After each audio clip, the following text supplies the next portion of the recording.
Bem-vindos todos vocês ao WW Especial. Nosso tema é muito claro, a pergunta é muito simples. No fundo, não sei se a gente consegue responder, mas ela é muito simples. Quem está levando a melhor nessa enorme competição geopolítica em escala planetária, Estados Unidos ou China? Obviamente, nós estamos usando o encontro de cúpula ocorrido em Pequim na semana que passou, entre ambos os presidentes, entre os dois homens mais fortes do planeta. Para a gente colocar essa questão novamente, do jeito que as coisas vão, é importante que a gente coloque esse ponto de interrogação atrás dessa frase praticamente, eu diria, olha, no mínimo umas 2 vezes por ano, no mínimo, para a gente ter uma ideia do que está acontecendo. Vamos lá, então. Nós estamos diretamente remoto lá de Pequim e devido ao nosso horário de gravação no Brasil, o meu agradecimento é duplo a você, Marcos Vinícius de Freitas, pela disposição em enfrentar a madrugada de Pequim para poder gravar conosco aqui no estúdio da CNN em São Paulo. O Marcos Vinícius de Freitas é professor de Direito e Relações Internacionais, é professor visitante da Universidade de Relações Exteriores da China, ele é também pesquisador sênior do think tank marroquino Policy Center for the New South. De novo, obrigado, Marcos. Comigo aqui no estúdio, José Pimenta, muito obrigado pela presença aqui conosco. Ele é diretor de Relações Governamentais e Comércio Internacional da BMJ Consultoria, diretor do Departamento de Relações Internacionais da Fiesp e do Instituto Brasileiro de Comércio Internacional, Investimentos e Sustentabilidade. Obrigado, Pimenta. Agradeço. Meu agradecimento também ao Alberto Pfeiffer, é nosso parceiro da produção de conteúdo na página do WW. Alberto Pfeiffer, que está aqui conosco, é coordenador-geral do Grupo de Defesa, Segurança e Inteligência da USP, pesquisador sênior de Geopolítica, Estratégia e Segurança Internacional do INSPER Agro Global e, como já mencionado, nosso parceiro de conteúdo no site do WW. Alberto, muito obrigado igualmente. Marcos, eu vou fechar um pouquinho mais a pergunta, né, que é bem aberta, quem está levando a melhor, e escolher para o início da nossa conversa um aspecto: a capacidade de dissuasão mútua em termos de medidas econômicas. Você diria que os Estados Unidos perderam a capacidade de assustar a China com medidas econômicas várias que tomou, controle de exportação, tarifas, cerceamento de atividades de empresas dos dois lados? Qual seria a sua avaliação? Eu acredito, William, que os chineses souberam, ao longo desse tempo, construir aí uma perspectiva de longo prazo com relação à sua economia e o seu posicionamento global. E eles o fizeram de uma maneira muito inteligente, se tornando o principal parceiro econômico de mais de 140 países e territórios pelo mundo.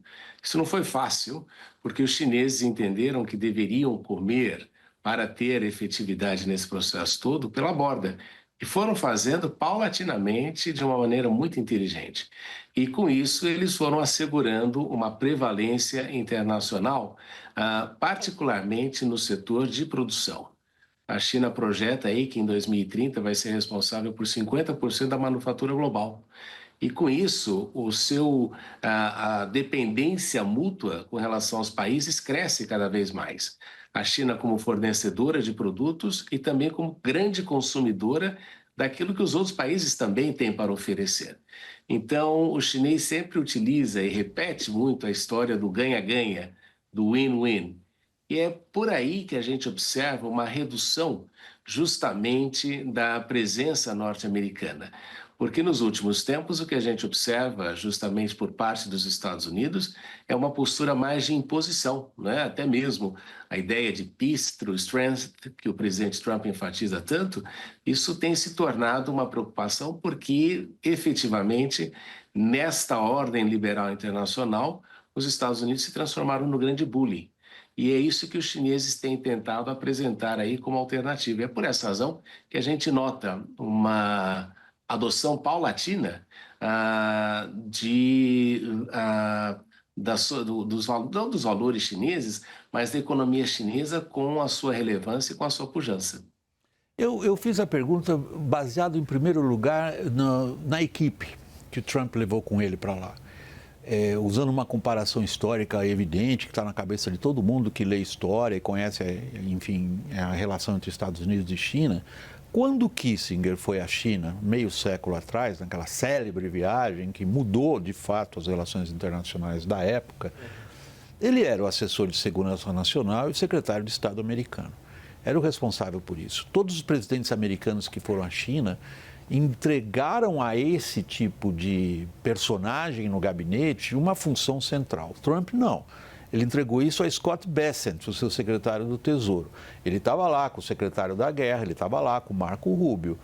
Você tem essa dupla função também, né? Segurança Nacional e secretário de Estado. Mas é o Bessent, o homem do Tesouro, que tinha a função principal na equipe do Trump. Indica uma, digamos, ênfase muito grande nas questões econômicas. Os Estados Unidos têm condições de impor a sua pauta de vamos quebrar a dependência da China? Olha, acho que é importante ter em mente tudo o que aconteceu nos últimos 30 anos. Quebrar acho que é uma palavra muito forte, mas não dá para negar a interdependência entre as duas economias. Hoje, em termos comerciais, ambas as economias elas estão muito intrincadas, elas estão muito consolidadas, né? E isso não foi do dia para a noite. Isso ocorreu como eu disse, nos últimos 30 anos, os Estados Unidos com uma transferência maciça de tecnologia e exportação de capital, que se transformou em capital produtivo chinês, que de alguma forma foi voltado para os Estados Unidos por meio de manufaturas. Como o próprio Marcos Vinícius falou, atualmente são 30% a 35%. A projeção é de 50% da manufatura global está na China. Isso não veio ao acaso. Os Estados Unidos teve uma participação muito forte nisso. Hoje, se você olhar, costumo dizer que quando a gente olha a base da pirâmide tecnológica manufatureira, ela está dominada pela China, enquanto de alguma forma, o topo da pirâmide norte-americano. Então, é muito complementar a relação. Mas a gente chega no momento de fricção. A gente chega no momento onde essa relação comercial está no mínimo abalada, não só comercialmente falando. A China vem dando lampejos também de tentar um segundo passo, uma terceira marcha no sistema financeiro global, como a gente tem visto também. Se vai conseguir ou não é outra história, porque 50% das reservas globais ainda são norte-americanas. A China está em torno de 10%, 15%. Então, de novo, a gente tem que ver quais são os termos dessa possível negociação, dessa Pax, porque as economias elas estão totalmente interdependentes. Embora a gente tenha essa questão do decoupling, tenha alguma volta e revolta em relação à arena comercial com tarifas, que a gente fala muito sobre isso, mas a base ainda ela está muito interligada. No que você descreve, tarifas nem é o principal problema. Você usou a palavra decoupling, que foi algo muitas vezes mencionado na campanha americana, particularmente pelo Trump, mas, sobretudo, quebrar a nossa dependência da China. Isso é uma ameaça. Isso é uma ameaça aos chineses. Outras ameaças que os americanos fazem aos chineses, Alberto Pfeiffer, do ponto de vista exclusivamente agora da economia, é cercear exportações americanas, sobretudo na parte de semicondutores, é tornar difícil para os chineses acesso à tecnologia. Mas como a Guerra Fria entrou para o lado da economia, a pergunta que se impõe é: os Estados Unidos têm hoje, do ponto de vista econômico, em primeiro lugar, nós vamos pegar os aspectos estratégicos um pouquinho mais adiante. Do ponto de vista econômico, os Estados Unidos têm uma alavanca grande para impor medo e dissuasão aos chineses? Tem nesse mundo de múltiplas interdependências econômicas, ficando só na vertente econômica, os Estados Unidos têm esses elementos e aumentaram esse escopo antes da visita do Trump. Visita do Trump que, além de levar altas autoridades americanas, secretário do Tesouro, Defesa, ou da Guerra, de Estado, leva uma delegação impressionante de empresários. Grandes empresas, as grandes big techs, os grandes players também do setor da segurança alimentar, Boeing, enfim, grandes corporações americanas que são as guardiães de tecnologias de interesse dos chineses. Estados Unidos e China têm uma relação de múltiplas interdependências e, além do fato dessas grandes companhias deterem tecnologia e capital, que são diferenciais fundamentais para a China, lembrando que a industrialização chinesa se faz a partir da importação dessas empresas e da captura da tecnologia e da substituição nos processos produtivos, então também estão de olho nessas atuais vanguardistas. Os Estados Unidos fizeram um movimento na economia da energia que, de certa forma, colocou a China num lugar mais frágil. Então, com os movimentos na Venezuela e no Irã, os Estados Unidos assumiram uma dominância energética no setor de hidrocarbonetos, que também serve como um trunfo, também serve como um elemento de dissuasão em relação às pretensões chinesas. A gente vai pegar, é outro aspecto. Eu queria essa que você acabou de mencionar, a capacidade dos americanos de porem medo na liderança chinesa. Se há uma situação na qual os americanos transformaram em arma de guerra a posição que eles ocupam, é a centralidade desse país no sistema financeiro internacional, Vinícius, super conhecida, inclusive pela expressão que vem no inglês choke points, os pontos de estrangulamento. Um dos principais está nos meios de pagamento e compensação internacionais. Quem está fora do SWIFT, como fizeram, por exemplo, ou tentaram fazer com a Rússia, passa por grandes dificuldades em compensar todas as suas movimentações para fora. Os chineses inventaram um próprio sistema de pagamento internacional. Tem cada vez mais, e me parece por intervenção pessoal do presidente Xi Jinping, fechado uma série de acordos comerciais que são depois compensados naquela moeda nacional chinesa e na moeda internacional chinesa cada vez mais. Os chineses ainda têm medo, numa eventual crise mais séria dos Estados Unidos tentarem colocar o país fora do SWIFT, ou já não mais? William, uma coisa que a gente não pode esquecer é que a China é detentora de uma grande parte da dívida norte-americana. Inclusive, com o superávit comercial chinês, ela financiou muito retroalimentou, a própria economia norte-americana. Nós não podemos esquecer que os chineses são grandes financiadores dos Estados Unidos, inclusive das guerras que os Estados Unidos têm feito, justamente captando recursos que vêm de vários países do mundo. E isso vem particularmente em razão da preponderância do dólar. Então, os chineses têm muito claro isso, e eles não estão aí querendo substituir imediatamente o yuan pelo dólar. Do contrário, eles querem justamente construir uma narrativa do yuan como uma alternativa ao dólar, porque sabem que isso é um processo paulatino de construção da confiança. Mas eles fizeram algumas movimentações importantes. Em primeiro lugar, a gente vê que a China, aos poucos, tem enfatizado um retorno da questão do ouro como reserva de valor. Então, a gente até comenta aqui na China que daqui a alguns anos você vai ver o yuan escrito em Gold We Trust, e nos Estados Unidos você ainda vai ter que depender da sua religião para acreditar que a moeda tem valor. Porque a gente nota um processo também paulatino de deterioração do dólar, globalmente falando, justamente pelo fato de os Estados Unidos terem utilizado muitas vezes o dólar como uma moeda de dissuasão. E a guerra na Rússia comprovou que o país consegue, os países conseguem hoje em dia encontrar algumas alternativas justamente para sobreviver.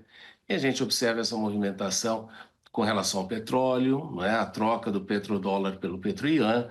Isso vai num processo paulatino, porque a China tem sabido construir, com o planejamento de longo prazo, a possibilidade de independência em vários casos. Só um ponto aqui, até nessa questão de choke points que os americanos queriam achar na questão do petróleo, o que a gente nota é que os chineses fizeram a lição de casa sabendo que isso podia acontecer. E eles podem converter a grande reserva de carvão, por exemplo, em combustível. Eles fizeram aí uma quantidade enorme de usinas nucleares. Então, eles sabem que todo o processo demanda tempo. E esta construção de um centro financeiro global também demanda tempo. Mas aqui um aspecto importante, William, e aqui eu concluo nesse aspecto. A China não quer ter o mesmo papel financeiro dos Estados Unidos, e sim continuar a ser o grande centro fabril do mundo. Este é o grande objetivo, inclusive o presidente Xi Jinping tem repetido isso várias vezes. Eu estou colocando esses vários aspectos, Maurício, Pimenta e Alberto, porque, no fundo, tudo vai girar em torno de um ponto que nós vamos chegar nele também, que é o que acontece com Taiwan. Então, o que seriam, digamos, as principais, vamos dizer a palavra correta para isso, armas que os Estados Unidos teriam para responder a uma eventual postura mais agressiva da China em relação à Taiwan? A gente chega lá. Mas você já mencionou uma, Alberto, a qual o Maurício também se pronunciou, que é o estrangulamento energético. Quando ele fala que os chineses fizeram a lição de casa, eu me lembro imediatamente do tamanho das reservas de petróleo da China. 1 bilhão de barris é fantástico, como todas essas coisas lá, a gente qual consegue imaginar. Mas fizeram e tem. Isso dá a eles um enorme prazo para resistir a eventual, até, como estamos vendo agora, o estreitamento do Estreito de Hormuz. Tem uma importante participação dele no fornecimento de energia da China. A China, de novo, escapa de uma arma dessas americanas? Estou falando especificamente da questão energética. Recebi a chamada do programa, né, William? Tentei olhar para onde que um está ganhando e o outro está perdendo, de alguma forma, fazer um exercício ali, me preparando. É o que está na cabeça de todo mundo que nos acompanha. Né? E é interessante esse ponto, porque energeticamente, não dá para dizer que os Estados Unidos esteja perdendo, mas a China ganhou muito nos últimos anos, né? Quando a gente olha não só para a questão de reservas de petróleo, mas sobretudo para a transição energética. A China dominou um ecossistema de transição energética. Isso, assim, claro, no momento como a gente está vivendo, 80% ainda da economia mundial ainda funciona à base de carvão, petróleo, né, gás natural. Mas quando a gente olha para eventuais alternativas, e a gente chega até no Brasil para falar como vantagem competitiva, a China desenvolveu essa cadeia. Eletrificação de carros, painéis solares, enfim, toda uma economia que já gira em torno dessa eficiência energética e de transição energética. Há um longo caminho a ser percorrido, mas aí o ponto importante é olhar no longo prazo, como eles estão fazendo com a agricultura agora, recentemente fizeram. O que o plano quinquenal, os planos quinquenais dizem sobre isso? Planejamento, crescimento planejado, grandes metas e a eficiência energética e energia e segurança energética estão contidos nesses planos. Então, quando a gente olha para os Estados Unidos, é um status quo. Sempre foram exportadores líquidos de petróleo, uma economia agora muito mais baseada também em energia fóssil, né, especificamente, sobretudo com o Trump agora. Em nível estatal, que você tem, eu falo de estados, você tem ainda alguns lampejos de economia verde, ainda da época do Biden, enfim, de outros governos, Obama e Biden, mas a China acelerou. E ela acelerou não só internamente, ela acelerou globalmente. Basta ver que 2/3 de tudo que é exportado de veículos elétricos vem da China, né? E isso tem crescido. Painéis solares, vem da China também. Então, de novo, acho que mais do que olhar de uma questão estática, de um ponto de vista estático, na dinâmica de integração energética, de transição energética, a China tem ganho e tem dado passos mais largos, sim, que os Estados Unidos. Tudo isso tem enorme importância estratégica, Alberto. Estou aqui ensinando vocês, padres, a rezar. Perdoem aí a minha... Não, a questão é que a China sim fez a lição de casa, ela virou líder mundial em energias renováveis, eólica, solar, carros elétricos, hoje ela é o padrão de consumo, ela é o padrão de desejo do mundo, mas ela ainda é uma matriz energética suja, é carvão essencialmente, importa 73% do petróleo que consome. Esse petróleo, no plano quinquenal, está uma previsão, 2026, 2030, de reduzir isso. Mas com a crise de Hormuz, o negócio fica urgente, né? Então, agora é uma aceleração para fazer metanol de carvão, processo sujo, mais caro. O petróleo também é insumo industrial, o que não pode ser desprezado. Toda a indústria plástica, química, petroquímica é petróleo. Apesar de ter reservas muito expressivas, essas reservas vão se esgotando. Você precisa de blend de petróleo, né? O petróleo mais leve, o petróleo mais pesado, enfim. Então, esse seccionamento, essa dominância energética dos Estados Unidos, energética não, de hidrocarbonetos, é crucial e é sim um elemento de dissuasão para a China. A questão de dólar e yuan, claro que a China pretende ter uma autonomia, como qualquer país do mundo quer ter autonomia em relação ao dólar. Mas o fato é que o dólar é a moeda de transação, é a reserva de valor, é o elemento de referência do mundo. Isso não deve diminuir nos próximos 5 anos, 10 anos, talvez mais tempo. Né? Nós podemos ter uma competição monetária no mundo, outros países já tentaram, mas ninguém conseguiu fazer o que os Estados Unidos fizeram. E os Estados Unidos não estão dispostos a abrir mão disso, porque se abrirem mão disso, abrem mão de quase de um monopólio global, financeiro, bancário, transacional. o Trump, eu creio que uma das intenções dele na visita à China é dizer, olha, o dólar continua a ser o rei, né? E quer manter isso. Agora, é importante lembrar uma coisa, neste ano nós comemoramos 25 anos da cessão da China ao OMC. Esse foi um fato transformador do mundo.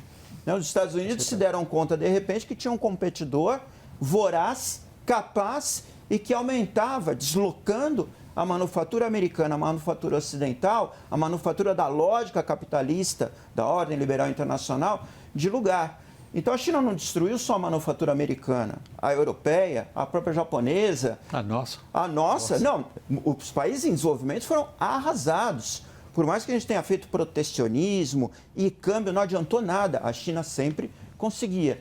Então, os Estados Unidos reagem a isso porque podem. É o único país que pode reagir a isso. E vai reagir com todos os elementos de dissuasão que tenha. Por enquanto, os econômicos, tarifa, moeda, sanções, you name it, reservas tecnológicas, mas vem mais coisa por aí. É esse ponto que eu queria pegar agora, na sequência. A questão da tentativa americana de impedir que a China tenha acesso a bens tecnológicos de ultimíssima geração, que é o caso dos semicondutores. Mas vou fazer o seguinte, Marcos, para não cortar seu raciocínio. Eu vou chamar o intervalo, a gente retoma o programa daqui um instantinho, você com a palavra.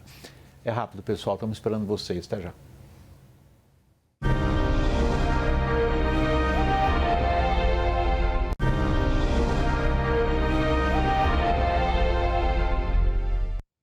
Estamos de volta no intervalo da WW Especial. Marcos Vinícius, aí de Pequim.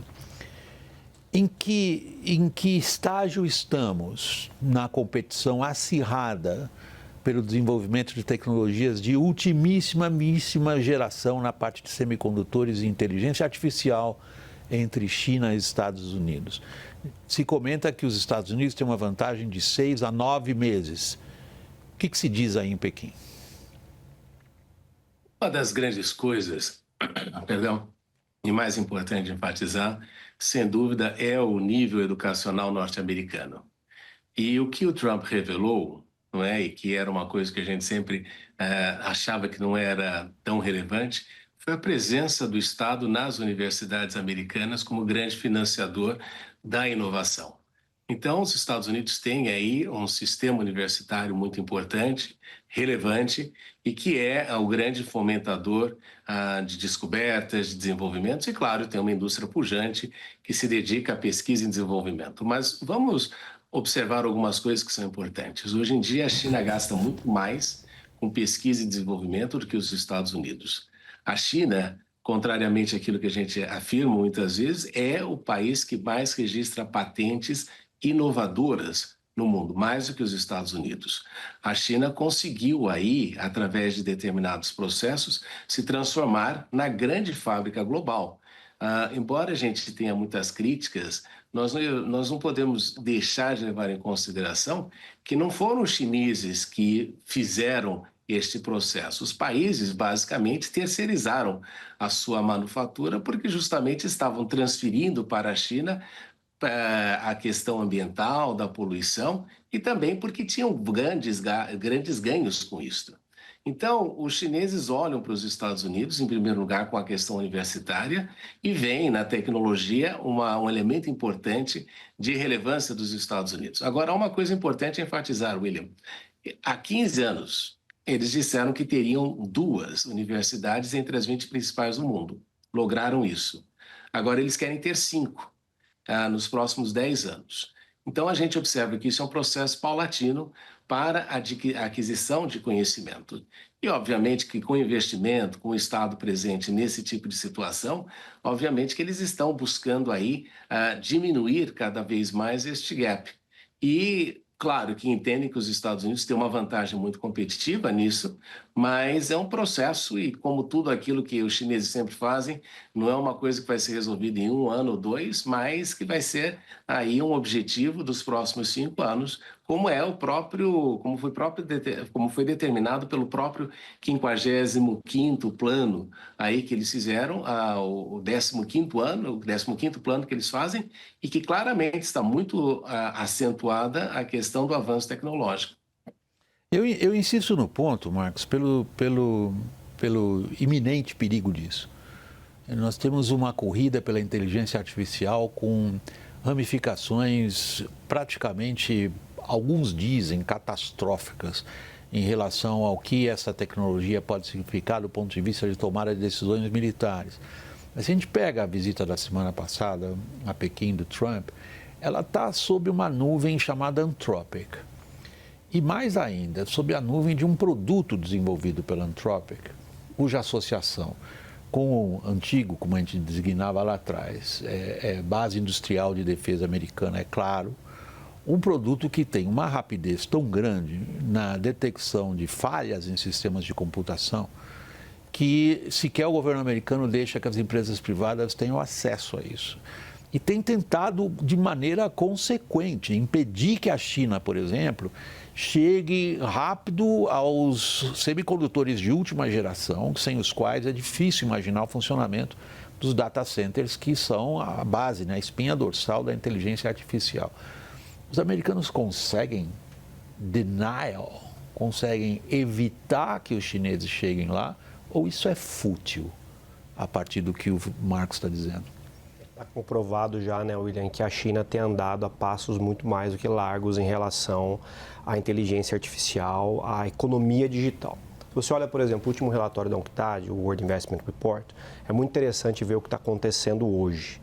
Os Estados Unidos aumentaram muito a capacidade de atrair investimentos, em linhas gerais, né, e a China diminuiu a atração desses investimentos, o que pode parecer para a China ruim, né, no primeiro ponto de vista. Mas quando você vai além da página 2, 3, ali você vai ver o seguinte, que a China tem exportado investimento estrangeiro direto para Vietnã, para Malásia, para toda a sua base ali, de alguma forma, aliada no Sudeste Asiático. Então, a China já está num processo onde ela consolidou tanto investimento, consolidou uma base fabril tão forte e tem avançado, de novo, como eu já disse, a passos largos no campo da economia digital, que ela já tem até exportado esse tipo de tecnologia.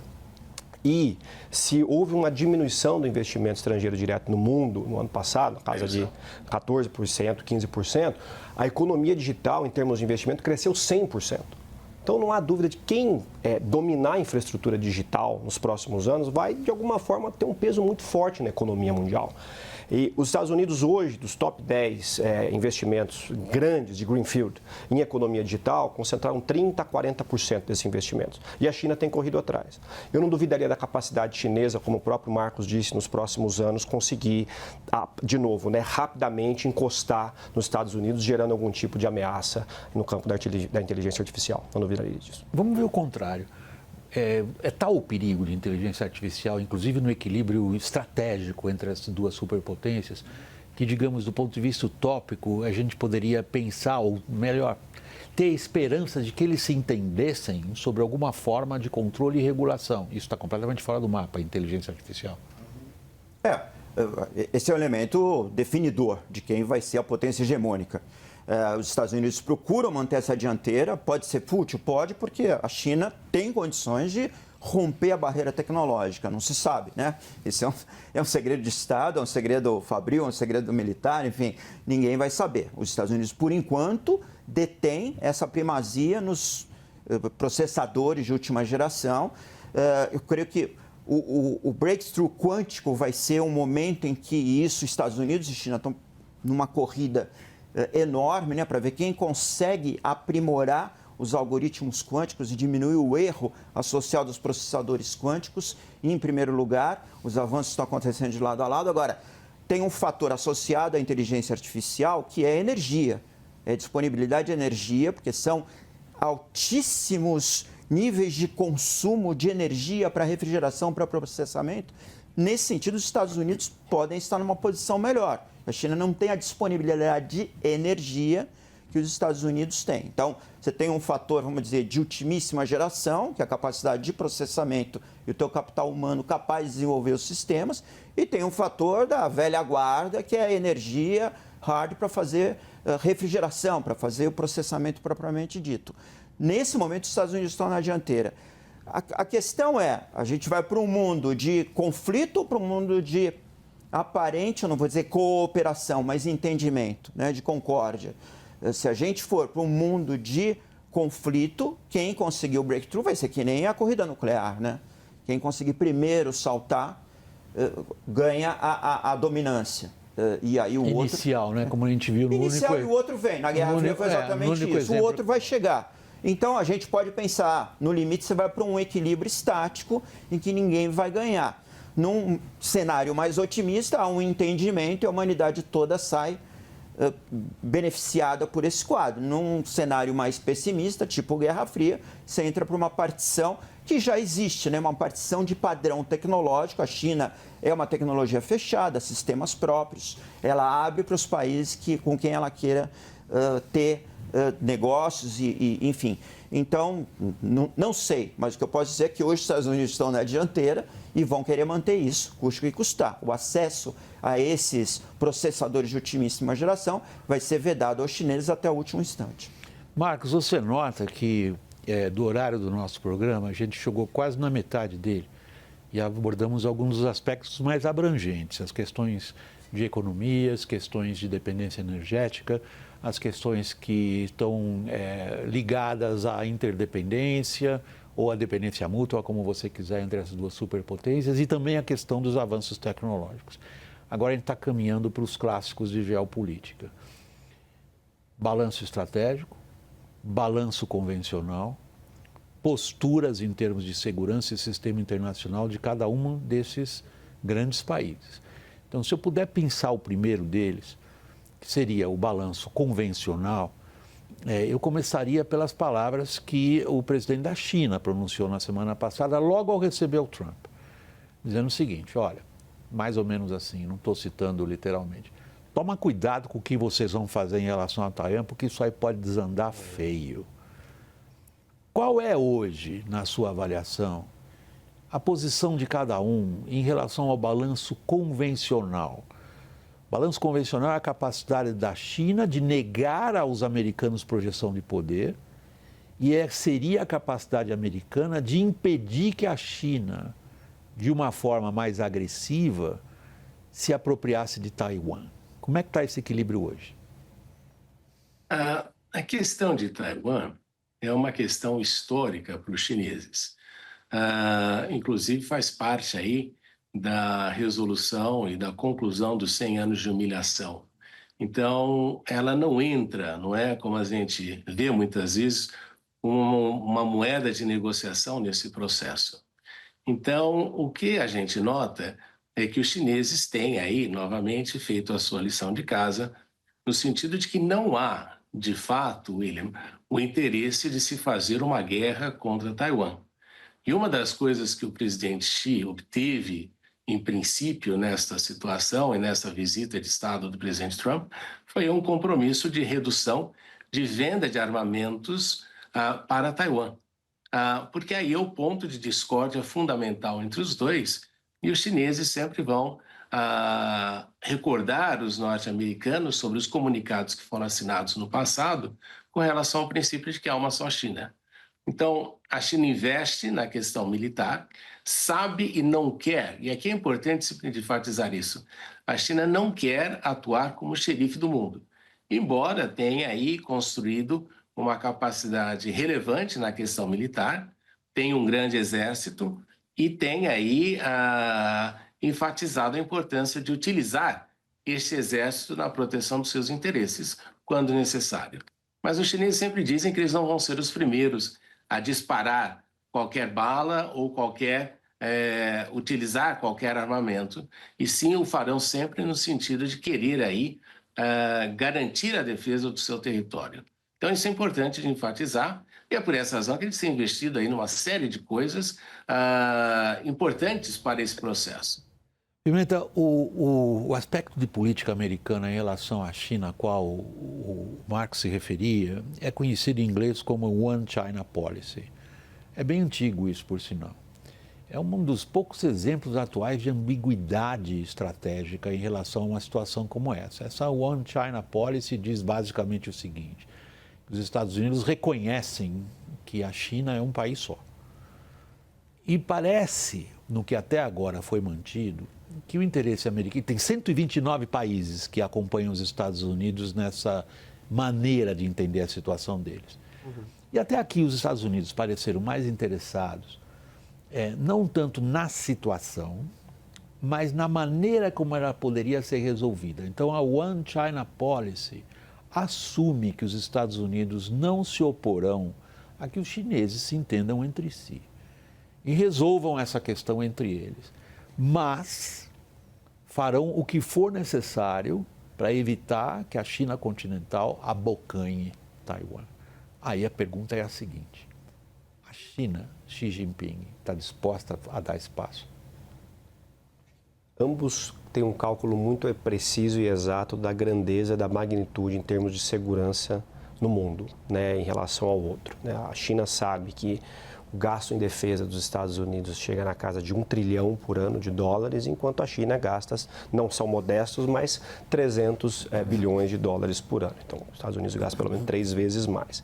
Em contrapartida, a gente sabe, e eles sabem também, obviamente, esse cálculo, de que a China tem uma capacidade de mobilização regional, né, de oversight regional muito forte naquela região do Sudeste Asiático, muito mais do que os Estados Unidos têm, talvez uma capacidade de deployment lá do curto prazo ali. Então, acho que ambos estão muito... a análise é feita com muita cautela de ambos os lados. O que você tem aí não dá para... dimensionar de alguma forma, ou pelo menos desqualificar o elemento econômico, a pujança econômica, os laços econômicos que a gente estava falando no bloco anterior em relação à própria segurança, a capacidade de segurança de mobilização. Por quê? Porque ambos os presidentes têm uma constituição interna muito forte. A gente sabe o que custou e está custando para o Trump em termos de popularidade interna o conflito com o Irã.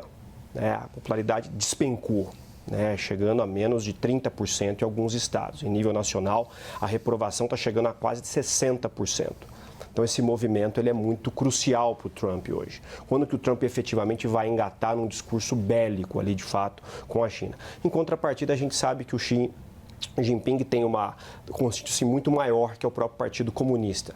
Prestar conta ali de fato, garantir emprego, garantir renda, garantir crescimento econômico chinês. Qualquer conflito externo em relação a Taiwan ou em relação a uma zona de influência chinesa, né, no Pacífico vai custar internamente. Então, na minha visão, entrar em guerra, né, a gente fala muito se falado também da questão, né, do dilema hoje, efetivamente, de um conflito direto, aí o Pfeiffer falou muito bem.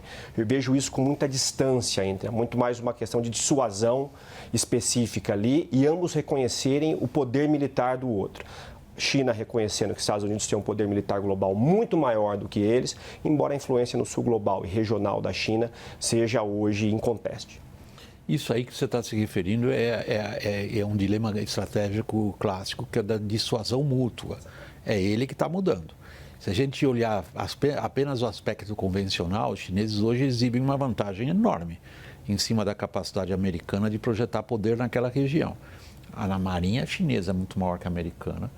Os chineses desenvolveram uma série de mísseis capazes de negar a presença de porta-aviões americanos, que é o instrumento clássico de projeção de poder naval deles ali. Os chineses têm tido um avanço enorme justamente na capacidade de negar aquilo que é essencial na guerra moderna, que são os satélites e os centros de monitoração, os sensores todos, que dão aos americanos uma enorme vantagem, como a gente viu agora, por exemplo, na guerra contra o Irã. É impossível imaginar a guerra contra o Irã sem a participação do espaço. Os chineses têm avançado muito na questão do espaço. A própria Força Aérea chinesa, em recentes conflitos ali perto, demonstrou ter uma capacidade até aqui insuspeitada. Então, desse ponto de vista, valeria a pena para o Xi arriscar? Não, não vale a pena arriscar. Vamos olhar por duas perspectivas isso. Você falou, é um problema da China, uma só China, né? Então, se algum dia... É o nome da política. Sim, mas se um dia Taiwan assumisse um líder pró-Beijing e a população resolvesse aderir a uma grande China num esquema mesclado, misto, intermediário, paulatino, isso poderia acontecer, teria resolvido a situação. Mas vamos lembrar que aquela é uma região em que há vários tensionamentos, há um tensionamento direto intra-China, há tensionamento China-Estados Unidos, há tensionamentos remanescentes da velha Guerra Fria, Coreia do Norte, Coreia do Sul, há Japão, há Rússia. Então, você tem ali múltiplos encontros, múltiplos interesses, uma tentativa chinesa de uma campanha em Taiwan atrairia a atenção, desregularia todo um equilíbrio existente hoje, envolveria outros parceiros. Não são só dos Estados Unidos que a gente está falando. É certo que a China teria, ou tem cada vez mais capacidade de negar resposta dos parceiros. Mas não ia ficar só nisso, né? Se houvesse uma campanha... Taiwan não é um lugar pequeno em termos populacionais, 35 milhões de habitantes. Lá tem fábricas desses semicondutores, processadores, que são os cobiçados, né? Esse é o valor estratégico de Taiwan, embora investimentos estejam feitos nos Estados Unidos agora para se duplicar essa capacidade. Não vejo a China, nesse momento, ela pode negar um auxílio americano ou negar o auxílio de alguma outra potência ao interesse taiwanês, mas isso não se sustentaria. Aí haveria retaliações de em outros escopos, né, econômicos. Aí você realmente teria um seccionamento da ordem internacional. Aí você teria um afastamento. Seria para algum tipo de confrontação em que as interdependências seriam cortadas, né? Então, é outra lógica. Não, uma campanha militar chinesa em Taiwan, eu acho que é algo... O chinês sabe disso. Por mais que ele esteja capacitado, ele sabe que isso é um ponto que muda o mundo, né? E o envolvimento americano ali seria natural hoje, pelos acordos estabelecidos. Os Estados Unidos podem dizer não faremos vendas de mais armas ou estender, mas sempre terá essa possibilidade. Já tem armamentos em Taiwan. Taiwan não é tão despreparado assim, tem capacidade de defesa e, de novo, os interesses regionais dos outros parceiros estarão afetados também. Deixa eu ir para o último aspecto clássico, realmente, de geopolítica, que é o equilíbrio nuclear. Nós pegamos o equilíbrio agora convencional, o equilíbrio nuclear, as questões econômicas, tecnológicas, e lá mais para o fim do programa eu vou pegar a psicologia de cada um dos participantes e particularmente o papel do Brasil nisso. Então, indo agora para esse aspecto, Marcos, há uma evidente corrida nuclear. Os principais tratados de limitação não estão em vigor ou, se são respeitados, são pela metade. Os americanos estão empenhados num programa extraordinariamente ambicioso de modernização do arsenal nuclear deles e tem soado um alarme muito forte, dizendo que a China não só está progredindo rápido no acúmulo de ogivas nucleares, mas hoje, do ponto de vista de Washington, parece que eles assumiriam que China e Rússia, na questão do equilíbrio nuclear ou falta de equilíbrio nuclear, teriam que ser enquadrados como um só adversário e não dois. Você fez uma menção muito rica sobre os 100 anos do fim da humilhação. Tem uma exposição em Pequim, no Museu Nacional, que está atraindo grande atenção, que ela mostra esses últimos 100 anos e chega até Xi Jinping e o famoso discurso dele de 10 anos atrás, quando ele fala do rejuvenescimento da nação e um papel central está na questão do equilíbrio nuclear estratégico. O que a China quer? Na reunião, foi muito interessante que o próprio presidente Xi começa na recepção do presidente Trump dizendo a respeito e comentando a respeito daquela famosa armadilha de Tucídides. E ele dizia que o objetivo da China é justamente não caminhar nesta direção, porque seria prejudicial para a própria China e para o mundo, não é? Por essa razão que a gente não vê aí uma ação armada de Taiwan. Se os chineses quisessem invadir Taiwan, já o teriam feito há bastante tempo.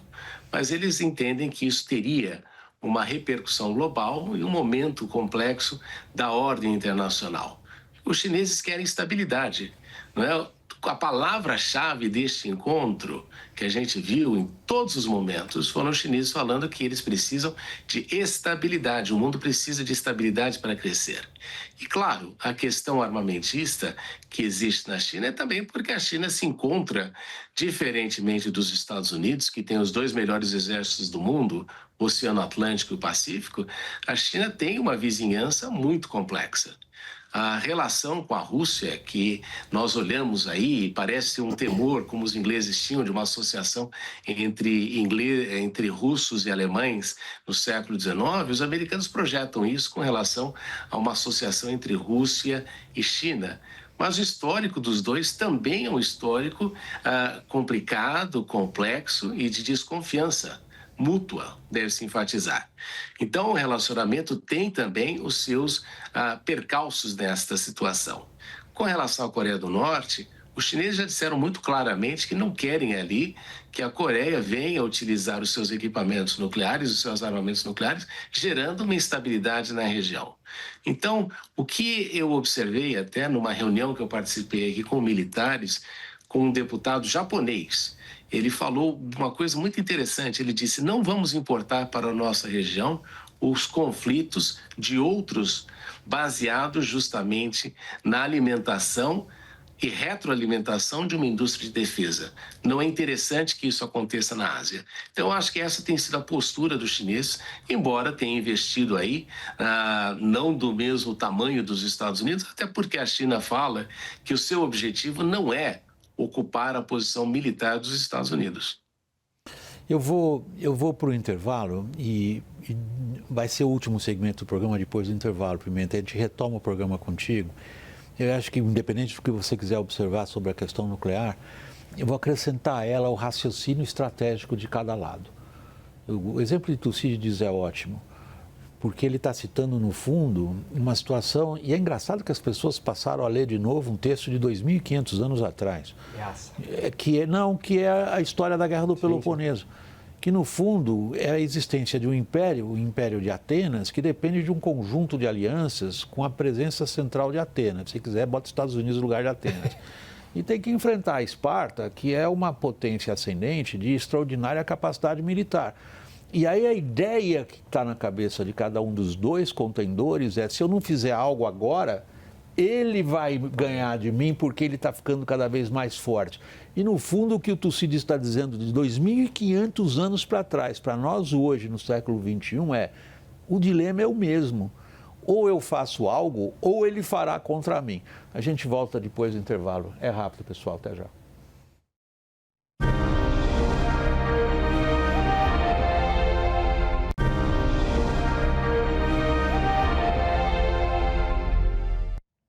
De volta do intervalo. Bom, vamos deixar a história clássica para lá e ir para o ponto.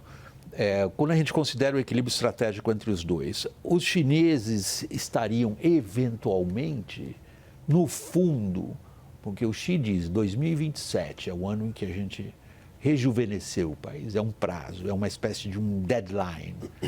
Como é que você encara isso? Primeiro, citando, né, a história clássica, acho que o ponto importante aqui é a ameaça, né? Tanto que, de alguma forma, a China, a leitura que se faz é o tanto que a China tem ameaçado, de alguma forma, essa hegemonia em alguns aspectos dos Estados Unidos. Acho que o debate é todo sobre esse, no fundo. Mas o Marcos falou uma coisa muito interessante, retomando o raciocínio dele. A China só conseguiu crescer o que ela conseguiu crescer nos últimos 30 anos porque a gente viveu um período de estabilidade econômica, de respeito parcial às regras. Eu não acredito em liberalismo econômico puro, acho isso, né, enfim, picos que a gente teve disso, multilateralismo também, apesar de ser defensor.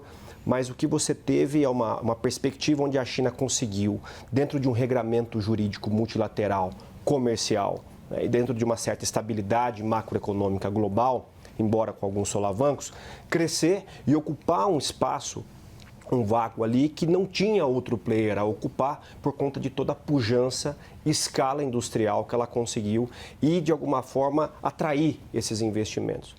Não vejo a China mudando de rota agora. A China só conseguiu chegar aqui por conta disso. O mundo mudou, isso é fato. Os instrumentos mudaram, né? Tem um texto muito interessante do FMI, 2024, diz exatamente isso. Você tem mais ou menos, naquela época deve ter aumentado um pouquinho, mas 3 mil medidas de política industrial hoje no mundo, sendo que dessas 3 mil, 50% vem de China, Estados Unidos e União Europeia. Então, embora o mundo tenha mudado em termos de dissuasão econômica, vamos dizer assim, os players, os grandes players são os mesmos ainda. E a China faz parte hoje, se não fazia 40 anos atrás, hoje ela é uma agenda setter, né? Ela é muito mais, ela pauta essa agenda econômica e pauta a agenda de regras. ainda mais em nível multilateral. Enquanto você vê os Estados Unidos saindo de algumas organizações, a China está entrando e pautando. Então, para mim, é muito mais uma questão de como manter, de alguma forma, o nível estável, global, se dá para dizer assim, mas algum tipo de estabilidade, previsibilidade econômica, porque é aí que a China sabe navegar. Se for por âmbito militar, estricto senso, o âmbito do conflito, até o Roberto falou isso, né, o âmbito do conflito, da guerra especificamente, quando tem um ditado, quando dois elefantes brigam, quem sofre é a grama. É um ditado indiano. Exatamente. E o que a gente está vendo isso é hoje. Talvez o Trump atacando, mas a China dizendo, e o encontro disse isso, né?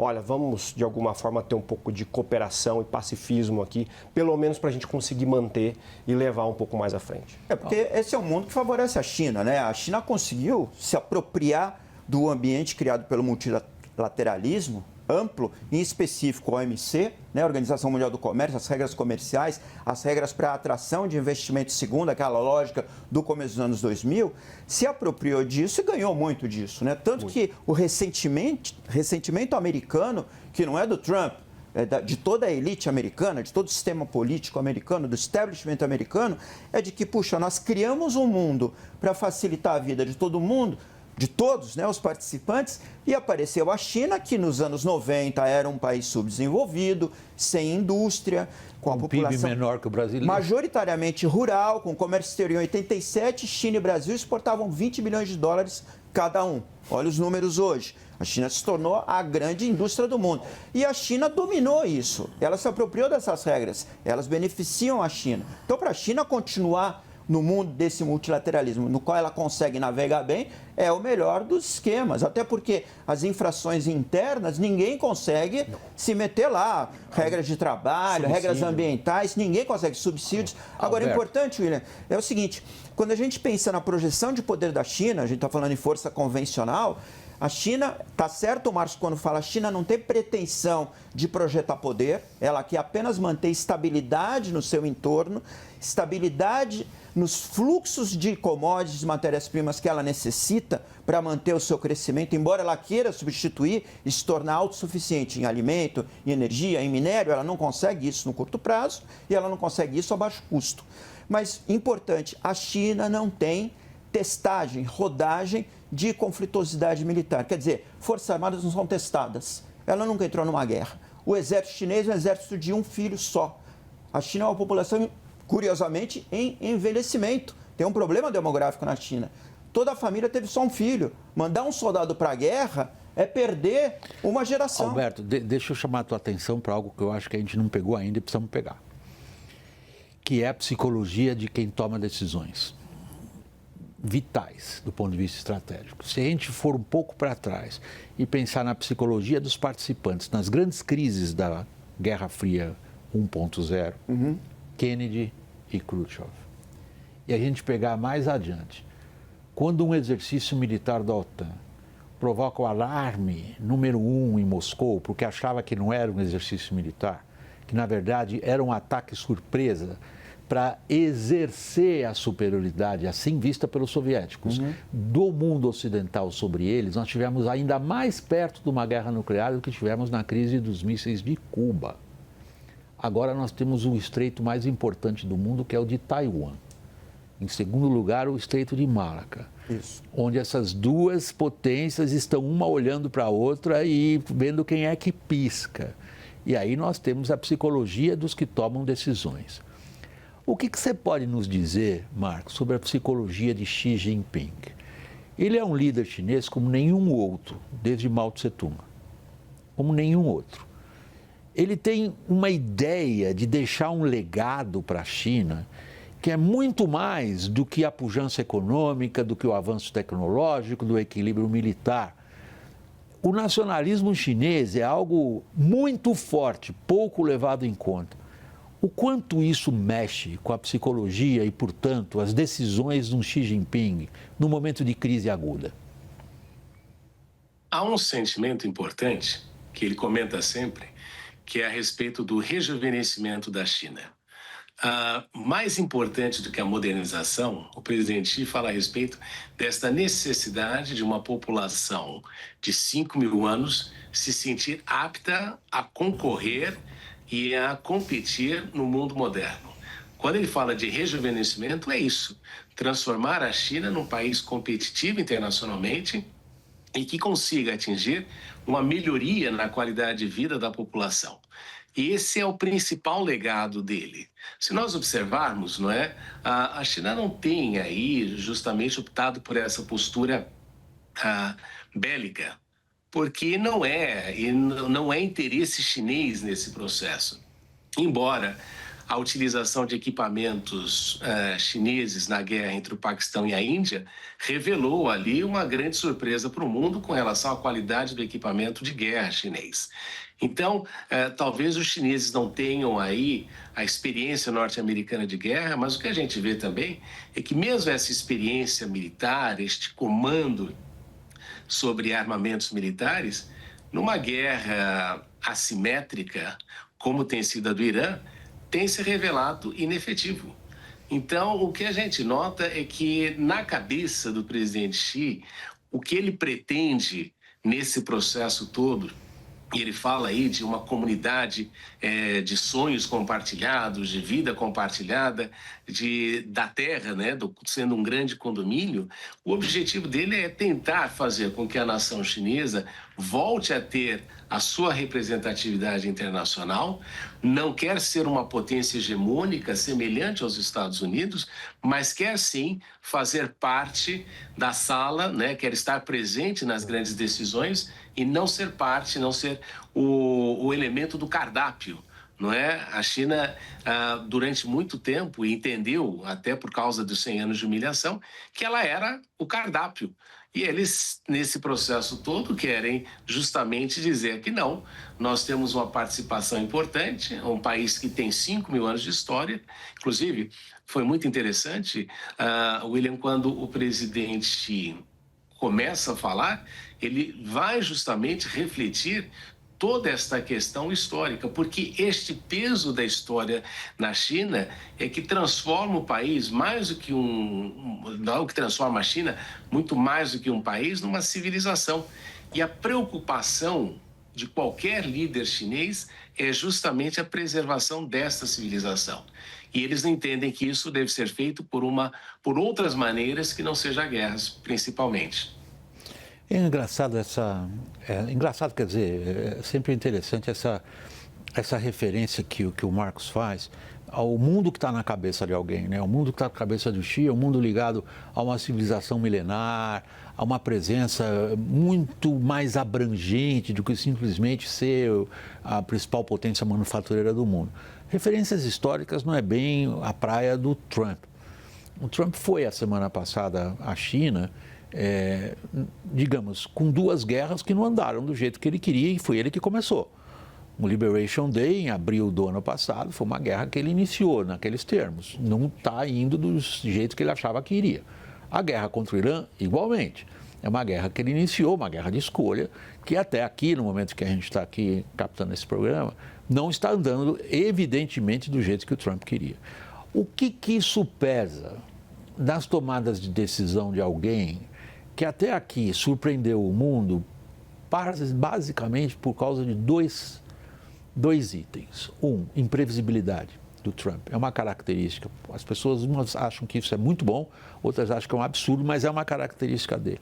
A segunda, mesmo ali na China, naquele entorno, Trump descuidou, estou sendo diplomático, das suas grandes alianças, Austrália, Japão, Coreia do Sul. O que o Trump pensa que pode fazer assim? Primeiro, acho que você coloca um ponto muito importante. A questão do Liberation Day, a principal derrota do Trump é em casa. Opinião pública, setor manufatureiro, setor privado e as próprias cortes de justiça, não só o Supremo. Ele vem perdendo em cortes federais, perdeu novamente agora com 2-2. Então ele vem de uma derrota em casa e vem de uma questão, vamos dizer assim, que não é nem derrota nem vitória, mas esse impasse que você falou, né, no Oriente Médio. Hoje, pelo menos a minha visão, é muito mais ele olhar para a China hoje no sentido de, olha, né, não esticar tanto mais a corda em nível comercial, até porque é uma dependência muito forte, a gente tocou aqui no assunto, mas as terras raras, os minerais críticos, toda essa questão específica que, quando a gente fala de minerais críticos, a gente está falando de IA. A gente está falando dessa nova economia digital, do qual os Estados Unidos dependem da China. A verdade é essa, ainda dependem. Tem o Brasil, tem outros países, mas ainda é muito incipiente se falar de substituição dessas importações. Ainda há uma dependência muito forte. Então, minha visão hoje essa ida para lá é muito mais tentar buscar pontos de acordo e, claro, ter algum tipo de dissuasão em alguns elementos, alguns avisos que tem que deixar claros ali na relação comercial, na relação política, na relação de segurança, muito mais olhando para a China do que olhando para o Sudeste Asiático como um todo. Acho que o Trump está muito mais interessado nessa manutenção, até porque quem levou essa equipe de peso, o próprio Bessent, que é um emissário, é alguém que cuida da Ásia e, sobretudo, da China no governo americano, sempre teve essa visão para a Ásia. E olhar para esse intercâmbio hoje, só para você ter noção da magnitude, tudo que o Brasil comercializa com o mundo, aproximadamente 600 bilhões, é a corrente de comércio bilateral Estados Unidos-China. É muito dinheiro, é muita pujança, é muita economia interligada, interdependente. Minha visão hoje, a questão é muito mais como a gente pode conviver e prosperar, pelo menos em alguns pontos, no curto prazo. E esses elementos de longo prazo, a gente vai olhando exatamente no longo prazo para tentar não entrar num conflito mais específico, caso de Taiwan, entre outros. Mas no curto prazo, eu acho que foi uma visita muito mais de tentar solucionar pontos ali, choke points, como você disse também, econômicos, comerciais. Vamos ver se isso vai dar certo. Vamos olhar para o Brasil, Alberto? Vamos tentar. Vamos lá? Quer dizer, normalmente se costuma dizer, quando se olha os cenários, os piores, né? Quando se olha para os piores cenários, quando se olha para um acirramento de uma competição dessa ordem entre dois colossos dessa magnitude, as pessoas ficam assustadas, mas, por outro lado, a história ensina que nessas situações, a grama, né, quando brigam os dois elefantes, a grama é que sofre, nós somos a grama nesse caso, sem dúvida alguma, a grama não está submetida a decisões binárias, não. Ou esse lado ou aquele lado. Agora, no caso do Brasil, a situação é muito clara para nós. Sem a China, o nosso agro tem graves dificuldades, graves.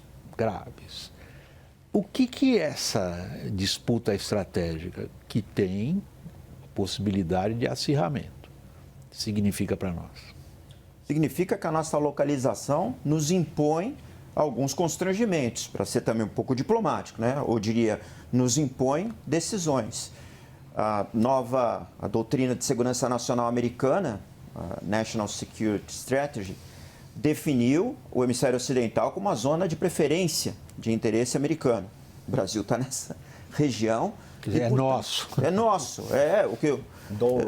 Nós estamos nessa região. Os Estados Unidos, pouco a pouco, foram lançando seus instrumentos de cooptação dos diversos países da região, em alguns pelo lado econômico, outros pelo lado comercial, outros acordos impostos, outros, como no caso da Venezuela, por meio de ações unilaterais, e faltam poucos países para entrarem nessa lógica. Colômbia, Nicarágua, Cuba, Brasil, né?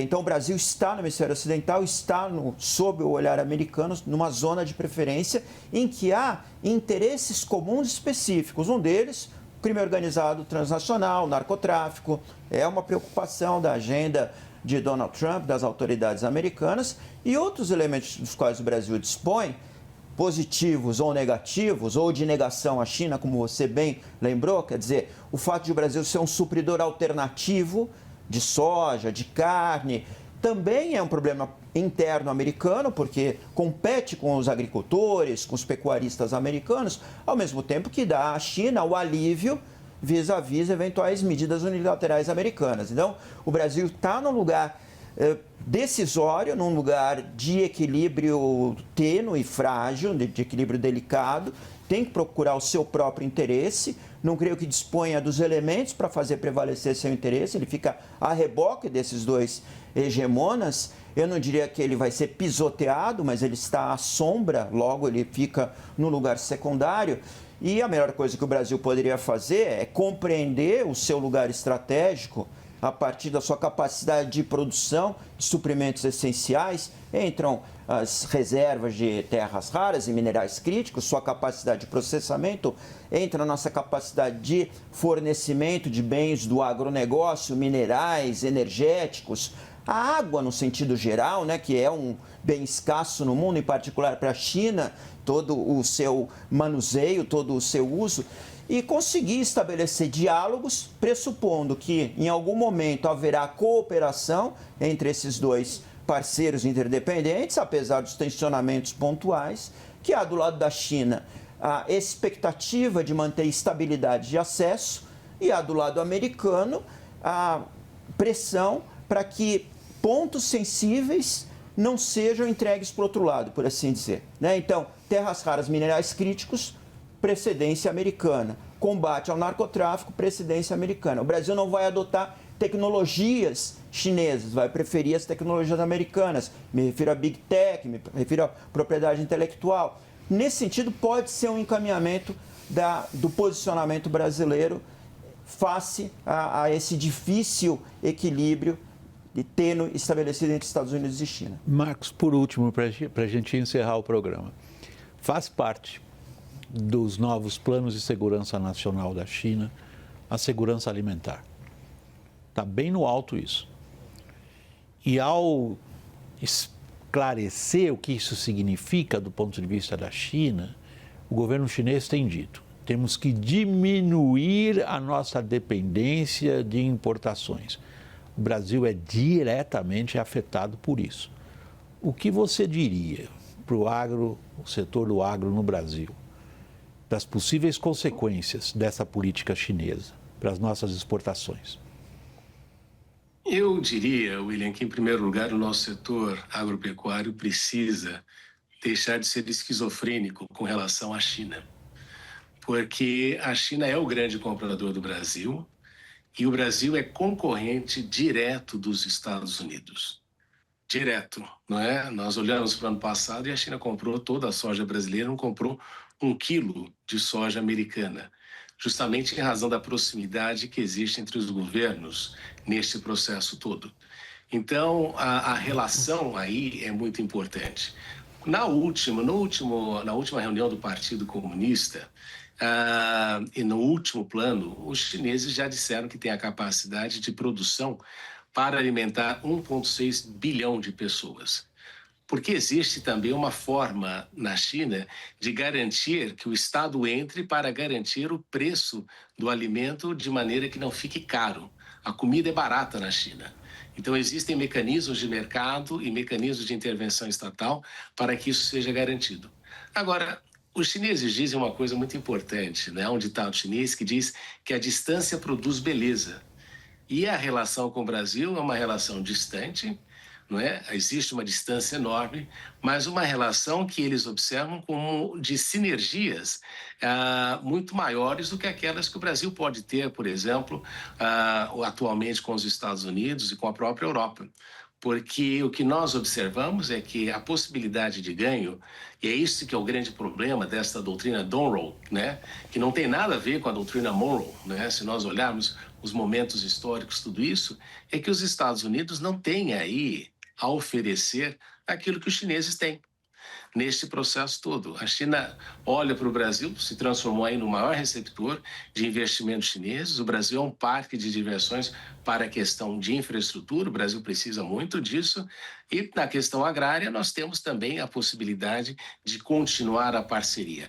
Obviamente que os chineses vão proteger aí o seu mercado, e isso faz parte, né, do jogo internacional. Os europeus, mais do que ninguém, podem falar sobre a forma como fazer isso para impedir que acordos evoluam, mas o fato é de que os chineses olham para o Brasil como este parceiro importante, mas que precisa, nesse processo todo, abandonar um pouco dessa esquizofrenia ideológica que a gente observa e adotar um pragmatismo econômico no seu relacionamento global.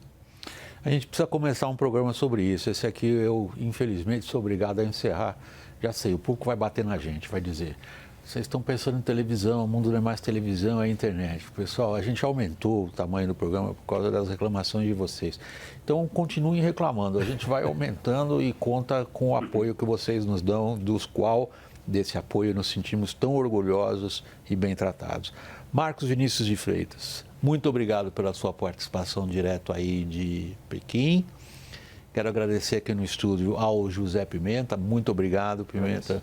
é o nosso parceiro de produção de conteúdo, igualmente, Alberto Pfeiffer. Muito obrigado pela participação no programa. Meu agradecimento especial é a você, que cobra muito da gente. Continue cobrando, a gente lê tudo que vocês escrevem, sugerem, falam e também, de vez em quando, dão umas patadinhas, mas faz parte do jogo. Muito obrigado. Até a próxima, pessoal.